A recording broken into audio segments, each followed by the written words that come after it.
বিশাল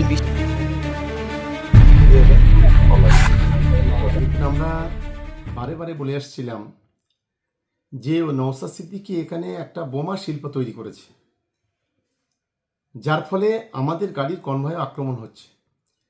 আজকে আইএসএফের নেতা আরিফ বিল্লাহ ভোগালী 2 নম্বর অঞ্চলের বানিয়াড়া গ্রাম, তার বাড়ি থেকে 3 ড্রাম বোমা এবং বেশ কয়েকটি লং আর্মস মানে বন্দুক সেখান থেকে উদ্ধার করা হয়েছে।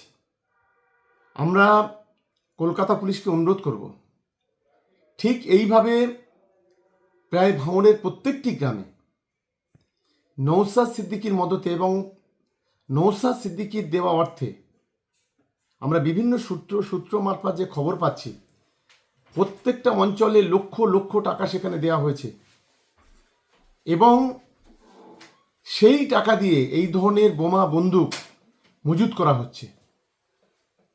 আমি কলকাতা পুলিশ কমিশনারকে আমি অনুরোধ করব, কোনো রং না দেখে, কে আইএসএফ, কে তৃণমূল, কে বিজেপি, কে সিপিএম না দেখে গোটা ভাঙড় জুড়ে চিরুনি তল্লাশি চালানো হোক এবং প্রত্যেকটা অস্ত্র উদ্ধার করা হোক। এটা আমি অনুরোধ করছি কলকাতা পুলিশ কমিশনার সহ অন্যান্য যারা পুলিশ কর্তা আছে তাদের, কারণ ভাঙড়কে রক্তের হোলি খেলা করার জন্য, রক্তে ভাসানোর জন্য এই নওশাদ সিদ্দিকীর মতো লোকেরা, তাদের যে সমস্ত সমাজ বিরোধীরা আছে, খুনি আছে, আমরা বিভিন্ন সূত্র থেকে খবর পাচ্ছি তারা এই ধরনের মাল মজুত করছে। এমনকি ভাঙড়ের কোনো একটা দুটো তিনটে জায়গায় সেখানে বাইরে থেকে মশলা এনে সেখানে গুঁড়ো করে সেখানে মেটেরিয়াল তৈরি করা হচ্ছে, এই ধরনের খবরও আমরা পাচ্ছি, যেটা ভয়ঙ্কর একটা আতঙ্কের বিষয় আছে। তার প্রমাণ আমরা পেলাম, আমাদের গাড়ির কনভয়ে সেখানে গুলি চালালো, বোমা চালালো।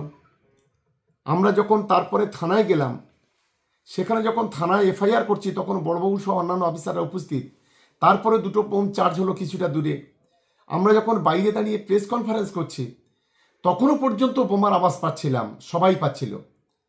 ফলে অবিলম্বে এই সমস্ত সমাজ বিরোধীদেরকে অ্যারেস্ট করা এবং এই সমস্ত গোটা ভাঙড় জুড়ে চিরুনি তল্লাশি চালানো, এটাই আমি আবেদন করব।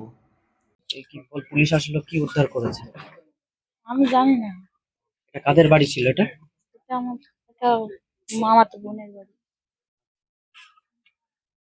আপনারা কি দেখলেন এখানে, বা কখন পুলিশ এসে কি কি পেলো? কি জানি না, দেখছি 3টে বোমার আর কি 3টে ড্রাম রাখা আছে, এসে দেখলাম।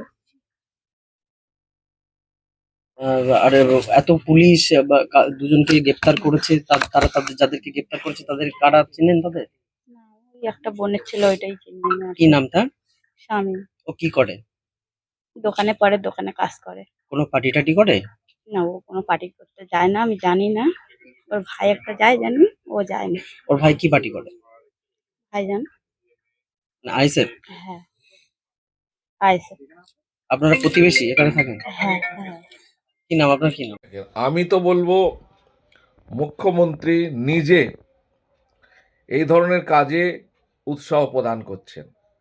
না হলে যে ব্যক্তিকে উনি বলছেন যে তুই তো বোম বাঁধিস, সেই ব্যক্তির দায়িত্ব বাড়িয়ে দিয়ে তাঁকে অনেক বড় প্রমোশন দেওয়া হচ্ছে এবং তার নিরাপত্তার বহর বাড়িয়ে দেওয়া হচ্ছে, যার ফলস্বরূপ আমরা দেখতে পাচ্ছি গতকালকে নলমুড়িতে পাশে যে রাজাপুর গ্রাম, সেই রাজাপুর গ্রামে একদল দুষ্কৃতী তৃণমূল সমর্থিত এই অনুপ্রেরণা পেয়ে তারা আমাদের সমর্থকের 3খানা বাইক ভাঙচুর করে, ওপেন ফায়ার করে এবং অনেকগুলো সেখানে বোমা চার্জ করে।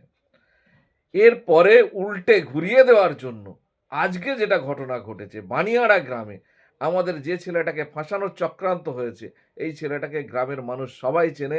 এই ছেলেটা এইরকম কোনো রকম কাজ করতে পারে না। সে একটা ভালো ছেলে, আইএসএফ করে, তাকে চক্রান্ত করে ওখানকার তৃণমূলের নেতা নেতৃত্ব সমর্থকরা, সমাজ বিরোধীরা আইএসএফকে কালিমালিপ্ত করার জন্য তার বাড়িতে বোমা ঢুকিয়ে দিয়ে, ঠিক এরকমভাবে গত নির্বাচনে চালতেবেড়ে গ্রামে একই ঘটনা ঘটানো হয়েছিল। তার বাড়িতে ঢুকিয়ে দিয়ে পুলিশকে খবর দিয়ে এনে সেইখান থেকে বোমা উদ্ধার করে তাকে ফাঁসানোর চক্রান্ত হয়েছে, তাকে তুলে নিয়ে যাওয়া হয়েছে। এই চক্রান্ত আর কতদিন চলবে? এই চক্রান্ত করে কতদিন জায়গা দখল করে রাখার চেষ্টা চলবে? এটা বেশি দিন চলবে না। ভাঙড়ের মানুষ কিন্তু এর জবাব ব্যালটে দেবে, এর জবাব ২৬-এর নির্বাচনে আপনারা পাবেন। যতই এই ধরনের কুকর্ম করেন আর আইএসএফকে কালিমা লিপ্ত করার চেষ্টা করেন, আপনাদের উদ্দেশ্য সফল হবে না। আরো ভালো ভালো খবর দেখতে সাবস্ক্রাইব করুন বাংলা হান্টের ইউটিউব চ্যানেল। বাংলা হান্টের আরো খবর দেখতে নজর রাখুন। বাংলা খবর মানেই বাংলা হান্ট।